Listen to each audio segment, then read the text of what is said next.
فأنا ناصح لإخواني بالصدع بالحق تبيض وجوههم. السكوت في مسألة الحزبية يضرها، فاصدع بما تؤمر وأعرض عن المشركين. سلامي على دماج ورجالها والشيخ يحيى ودار العلم يا سعد بانيها. بسم الله الرحمن الرحيم. الحمد لله حمدا كثيرا طيبا مباركا فيه كما يحب ربنا ويرضاه. أشهد أن لا إله إلا الله وحده لا شريك له وأشهد أن محمدا عبده ورسوله صلى الله عليه وعلى آله وأصحابه ومن تبعهم بإحسان إلى يوم الدين. Amma ba'd. Terakhir kita mengambil dua jenis kekufuran, yaitu apa dan apa. Indaka Wais.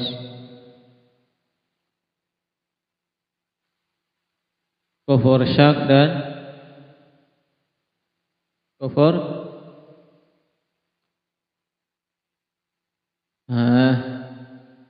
kufur syak dan kufur dzan itu sama. Yang kedua kufur apa?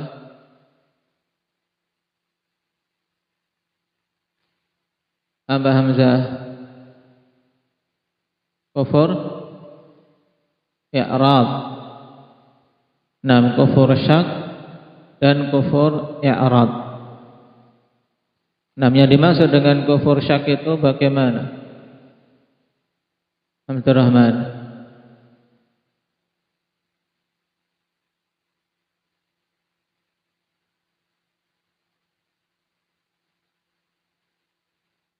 Baik, di mana seseorang dalam keimanannya ada keraguan-raguan ketika mengimani perkara dari pokok-pokok agama ini, dia tidak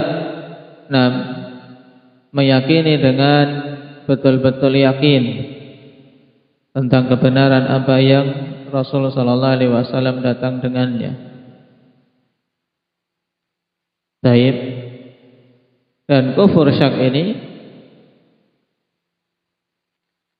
bagi mereka-mereka yang kemudian mau mendengarkan seruan Rasul, mau memperhatikan bukti-bukti kebenaran Rasul, maka akan menjadi yakin. Oleh karena itulah kufur syak tidak akan bertahan dan tidak akan tetap, kecuali kalau ada di sana jenis yang lain, yaitu jenis kufur apa yang mengakibatkan keraguan-raguan terus-menerus ada. Nasrul, adanya i'rad. Keraguan-raguan akan terus ada, namun disertai dengan adanya i'rad, di mana dia memang tidak peduli dengan apa yang Rasulullah SAW datang dengannya. Baik, sekarang kita masuk pada jenis kufur yang kelima. Qala al-muallif rahimahullahu ta'ala an-naw'ul khamis kufrun nifaq. Wa dalilu qawluhu ta'ala dzalika bi annahum amanu thumma kafaru fatubi'a ala qulubihim fahum la yafqahun.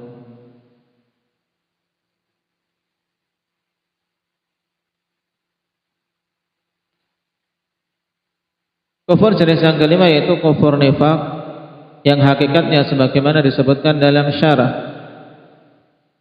Qala wa amma kufrun nifaq fahuwa an yudhhira bilisanihil iman wa yantawiya biqalbihi 'ala at-takdzib. Fahadha huwa an-nifaqul akbar. Adapun kufur nifaq, maka pengertiannya adalah seorang menampakkan keimanan dengan lisannya dan tertancap di hatinya itu pendustaan. Lisannya mengucapkan iman, tapi hatinya itu Nah, padanya pendustaan, inilah kufur nifaq. Dan ini jenis dari jenis nifaq yang dikatakan wa fahadha huwa nifaqul akbar, dan ini adalah nifaq akbar yang terkadang diistilahkan dengan nifaq i'tiqadi. Wa sayati bayanu aqsamihi insyaallah taala, dan akan datang penjelasan tentang jenis-jenisnya insyaallah taala dalam pembahasan nifaq yang dipaparkan di bab setelah ini. Ada dalil yang dibawakan di sini, dzalika bi annahum amanu, yang demikian dikarenakan mereka, yaitu orang-orang munafikin, mereka beriman, tsumma kafaru, kemudian mereka kufur, fatubbi'a ala qulubihim, kemudian ya dikuncilah hati-hati mereka, fahum la yafqahun, sehingga mereka itu tidak mampu untuk memahami lagi. Dan di sana ada ayat yang lebih sharih menunjukkan tentang nifaq. Nah, yaitu firman Allah Subhanahu wa taala di awal-awal Al-Baqarah, wa minan nasi may yaqulu amanna billahi wa bil yaumil akhir wa ma hum bimu'minin. Di antara manusia ada orang-orang yang mengatakan kami beriman kepada Allah dan hari akhir, padahal mereka itu hakikatnya bukan orang-orang yang beriman. Ini lebih jelas untuk menunjukkan tentang makna kufur nifaq, di mana lisannya mengatakan kami beriman, tapi apa? Sebenarnya tidak beriman. Kenapa? Allah katakan setelahnya, yukhadi'una Allaha walladzina amanu wa ma yakhda'una illa anfusahum wa ma yash'urun. Mereka ingin menipu Allah dan orang-orang yang beriman, padahal hakikatnya tidaklah mereka menipu kecuali diri-diri mereka sendiri, dan mereka tidak menyadari. Fi qulubihim marad fazadahumullahu marada. Dalam hati mereka ada penyakit berupa kemunafikan, maka Allah tambahkan kepada mereka penyakit tersebut. Walahum adzabun alimum bima kanu yaqdzibun, dan bagi mereka azab yang pedih disebabkan pendustaan yang mereka lakukan. Baik. Nah, ayat ini ditambahkan karena lebih sharih. Nah, tentang apa? Tentang hakikat kufur nifaq.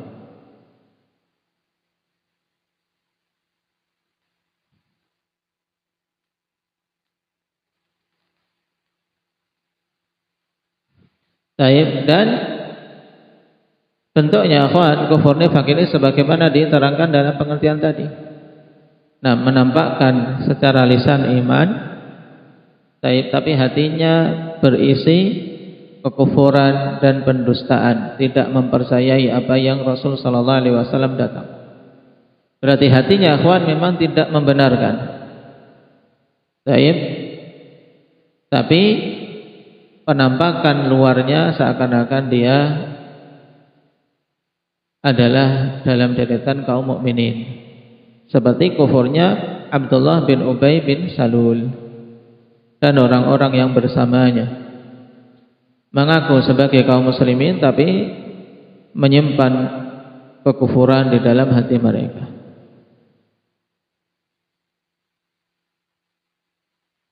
Baik.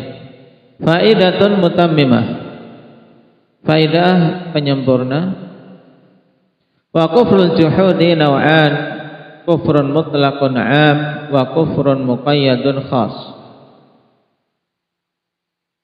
Kemudian diberikan faidah di sini tentang kufrul juhud, yang sebagian ikhwan menyendirikan sebagai jenis tersendiri, sehingga jenisnya semuanya ada 6. Nah, yang disebutkan oleh mu'allif kan cuma 5. Kenapa? Karena beliau menggabungkan kufur juhud dengan kufur apa? Syukran. kufur takdzib. Nah, beliau menggabungkan antara kufur juhud dengan kufur takdzib. Kenapa? Karena memang pada keduanya ada sisi pendustaan. Nah, cuman bedanya apa? Antara juhud dan takdzib, pendustaannya bagaimana, Mujahid? Apa sisi perbedaan antara kufur juhud dan kufur takdzib walaupun sama-sama padanya pendustaan?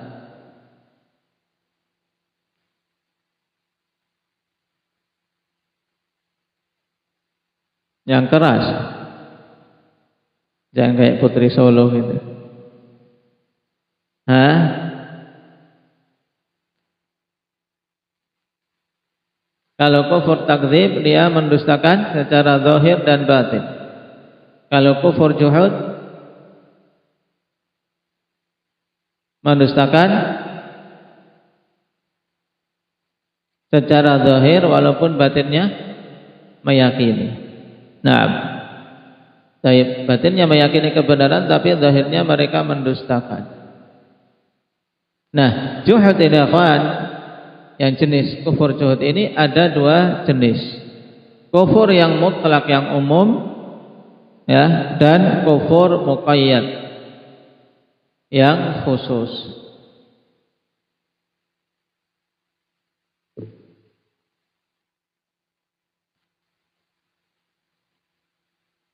Fal mutlaq an yajhada jumlata ma anzalallah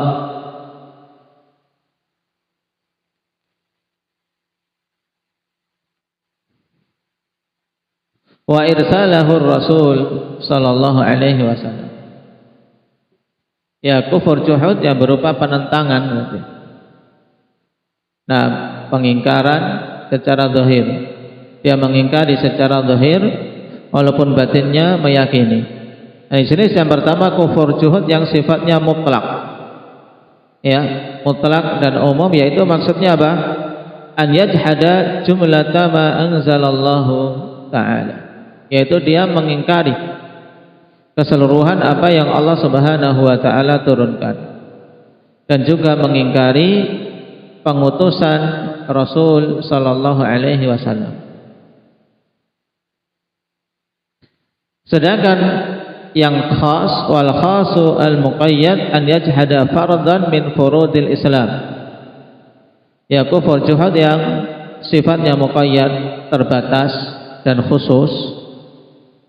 Nah, yaitu dengan apa? Mengingkari suatu kewajiban dari kewajiban-kewajiban Islam.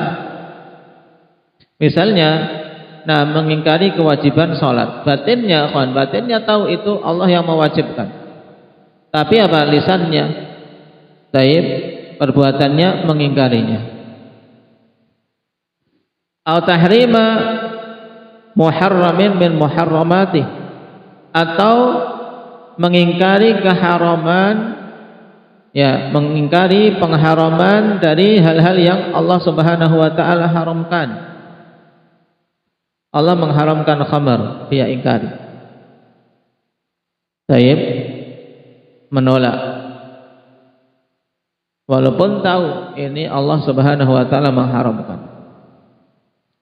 Au sifatan wasafallahu biha nafsa, atau ya, mengingkari suatu sifat dari sifat-sifat yang Allah mensifati dirinya dengannya. Au khabaran akhbarallahu bih, atau mengingkari suatu khabar yang Allah Subhanahu wa taala kabarkan amdan, dengan sengaja. Au taqdiman liqauli man khalafahu alaihi li gharadin minal aghrad, atau dikarenakan dia mengedepankan suatu perkataan orang yang menyelisihinya. Ya, au taqdiman liqauli man khalafahu alaihi, atau dia apa? Nah, melakukan ini juhud ini karena apa? Karena ingin mengedepankan perkataan orang yang menyelisihinya karena suatu tujuan dari tujuan-tujuan yang buruk yang ada pada dirinya. Baik. Ini yang khusus. Jadi kalau kita perhatikan kufur juhud yang kategori mutlak, yaitu mengingkari semuanya. Baik. Seperti apa? Misalnya juhudnya Musa, juhudnya apa? Fir'aun tentang diutusnya Musa. Fir'aun kan tidak mengakui bahwasanya Musa utusan Allah Subhanahu wa taala.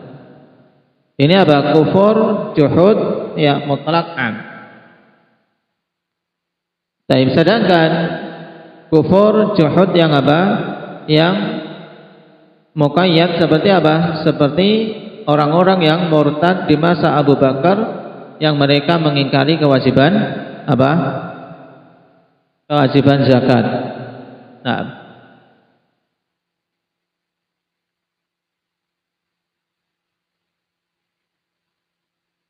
qala wa amma jahdu dzalika jahlan aw ta'wilan yu'dharu fihi sahibuhu fala yukaffaru sahibuhu bih. Adapun mengingkari hal-hal itu dari kewajiban-kewajiban karena kejahilan atau karena suatu takwil, maka dia diberi udzur, tidak dikafirkan orang yang melakukannya. Kahaditsil ladzi jahada qudratallahi alaihi wa amara ahlahu an yahriquhu wa yadharuhu fir rih. Atau dari ahraqa saja. Wa amara ahlahu an yuhriquhu wa yadharuhu fir rih. Nah, seperti hadis seseorang yang mengingkari kudrah Allah Subhanahu wa taala. Ada dalam as-sahih seorang yang mengingkari kudrah Allah ya, ketika dia memanggil keluarganya, anak-anaknya, kemudian bertanya kepada anak-anaknya, aku ini kedudukan bagi kalian seperti apa? Maka mereka menjawab, khaira abin, kau adalah sebaik-baik ayah. Tapi orang ini takut kepada Allah Subhanahu wa taala, nanti setelah mati akan dibangkitkan. Akhirnya dalam diri dia ingin agar apa? Agar tidak dibangkitkan. Sudah selesai saja perkaranya sampai di sini. Ketika mati, akhirnya dia perintahkan untuk tubuhnya nanti ketika mati dibakar. Dibakar setelah menjadi abu untuk ditebar di saat angin bertiup keras, sehingga apa? Bertebaran di mana-mana.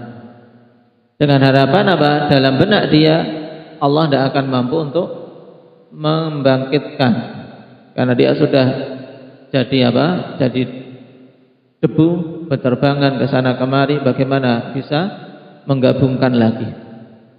Ini kan seorang yang apa? Yang mengingkari kudrah Allah, meyakini bahwasanya Allah Subhanahu wa taala tidak mampu untuk membangkitkan dia, mengumpulkan jasadnya yang telah menjadi abu.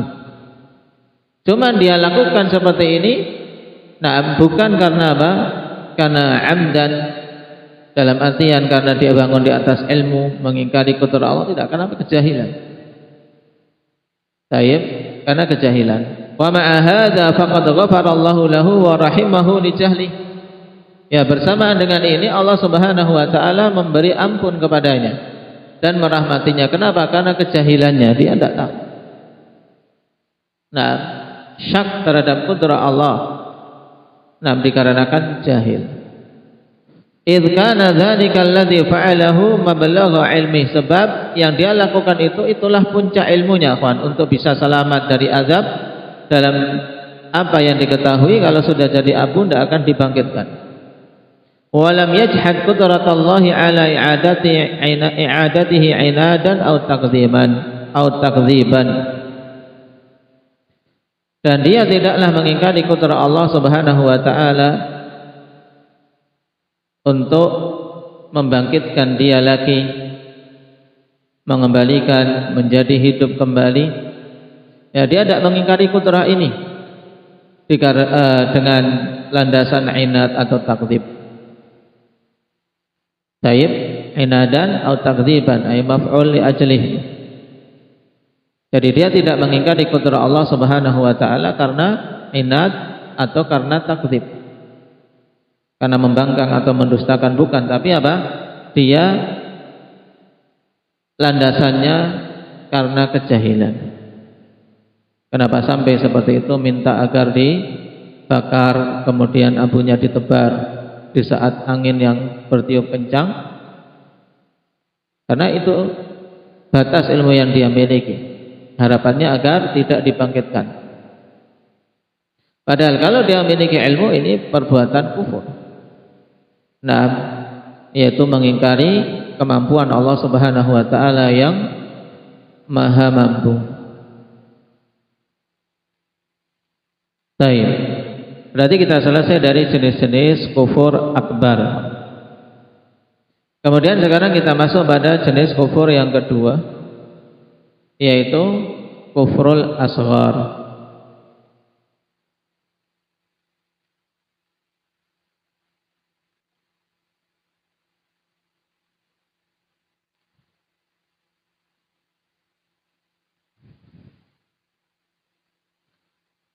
Qala an-nu'thani min naw'il kufri wa huwa kufrun asghar la yukhriju minal millah. Jenis yang kedua dari jenis-jenis kekufuran adalah kufur asghar, yang kufur ini tidak mengeluarkan pelakunya dari agama. Dan telah kita sebutkan pada pertemuan yang lalu pengertian kufur asghar. Nah, apa pengertiannya? Indah Iqbal.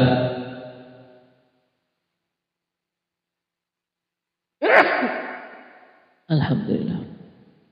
Ya,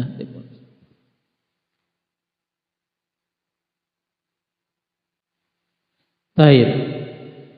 Nah, itu ditambahkan di sini. Nah, kufur asghar huwa kullu ma'siyatin atlaqa 'alaiha syari'u ismal kufri.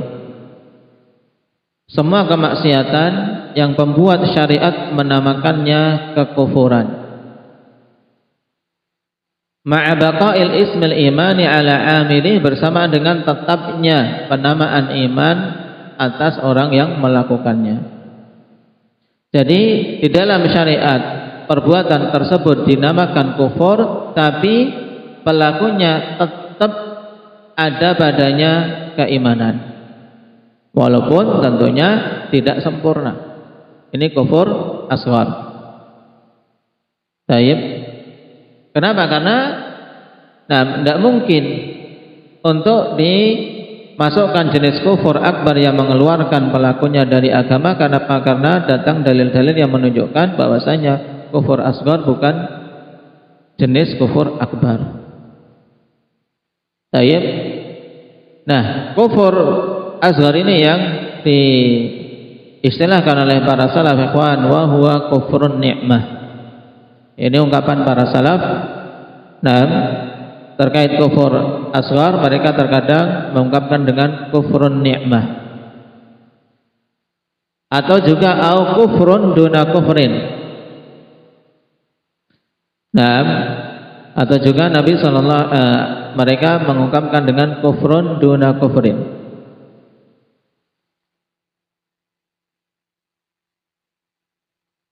Seperti misalnya Nabi katakan tentang caci makian kepada seorang muslim dan memerangi muslim. Sibabul muslimi fusuqun wa qitaluhu kufrun. Nah, mencaci muslim itu kefasikan dan memerangi atau membunuhnya adalah kekufuran. Ini kufur asghar atau kufrun ni'mah atau kufrun duna kufrin.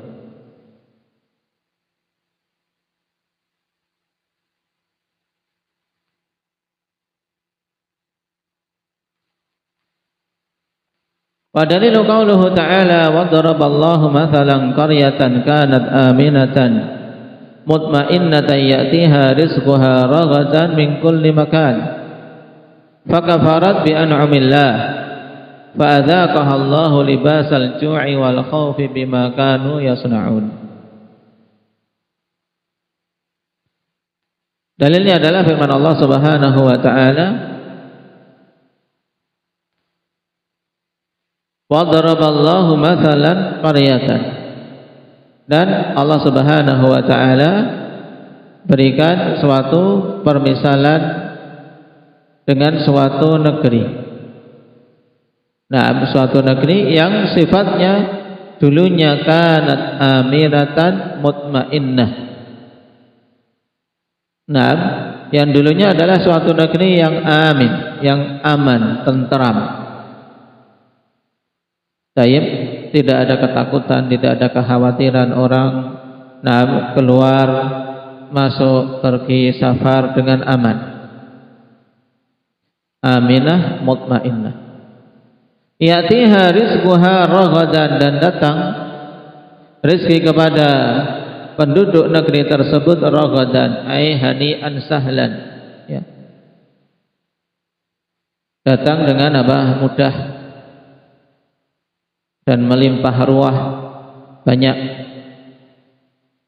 Min kulli makan, dari semua penjuru tempat.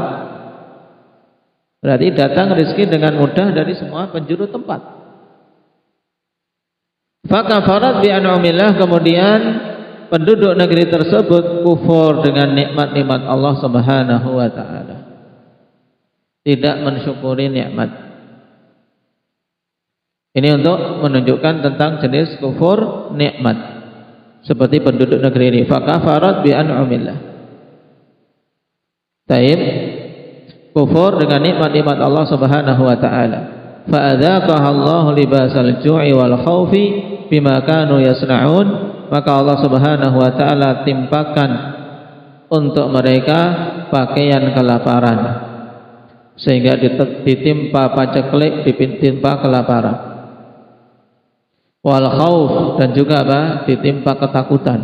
Yang tadinya negeri aman tentram, penduduknya sekarang tertimpa ketakutan. Bima kanu yasna'un, disebabkan apa-apa yang mereka perbuat, karena tidak mensyukuri nikmat Allah Subhanahu wa taala. Baik. Nah, tentang ayat ini, ikhwan, para ulama rahimahumullah taala yang menafsirkan ayat tersebut bahwa ayat ini terkait dengan penduduk Mekah. Ya, penduduk Mekah, maka masuknya kategori kufur asghar atau kufur akbar yang dimaksud di sini. Rifki. Kalau ayat ini tafsirnya adalah berkaitan dengan penduduk Mekah, maka dia masuk akbar atau asghar? Maksudnya kufur akbar, karena penduduk Mekah yang dimaksud mereka orang-orang kufar jahiliyah. Nah, yang sebelumnya mereka berada dalam keadaan tentram. Bahkan sebelum Islam datang, Mekah dikenal dengan apa? Dengan ketentraman. Karena haji, syariat haji, walaupun haji di atas syirik, haji di atas kebid'ahan yang banyak, ada ibadah haji pada masa itu, sehingga jual beli, perdagangan lancar. Tapi ketika mereka mengkufuri Allah Subhanahu wa taala, tidak mau beriman kepada Nabi Muhammad sallallahu alaihi wasallam, ditimpakan paceklik selama 7 tahun. Kemudian ditimpakan ketakutan dari apa? Dari serangan pasukan Nabi kita Muhammad sallallahu alaihi wasallam. Ya, kalau ditafsirkan ini penduduk Mekah, maka masuknya kufur akbar. Baik. Kemudian kalau ditafsirkan ayat ini dengan suatu negeri yang tidak tertentu, dalam artian negeri apa saja yang sifatnya apa? Sifatnya sudah diberi keamanan, ketentraman, tapi dia kufur terhadap nikmat Allah, maka bisa dibawa kepada jenis kufur asghar. Kenapa? Dari lafaz fakafarat bi an'amillah, dibawa kepada kalimat kufur nikmat. Ya, kufur nikmat kategorinya kufur asghar, dengan catatan mereka telah ada sebelumnya keimanan, tapi kemudian nikmat yang Allah berikan mereka kufuri, yaitu tidak disyukuri. Hal ini sebagaimana ditegaskan oleh Imam Asy-Syanqiti rahimahullah taala dalam Adwaul Bayan. Jadi pendalilan dengan ayat ini untuk kufur asghar ikhwan kalau dibawa pada suatu qaryah yang tidak tertentu. Tapi kalau qaryah yang dimaksud adalah Makkah, maka kufur dalam ayat ini kufur akbar. Baik. Ada bonus syarah insyaallah kita ambil pada pertemuan yang akan datang. Naktubi bihadza walhamdulillah.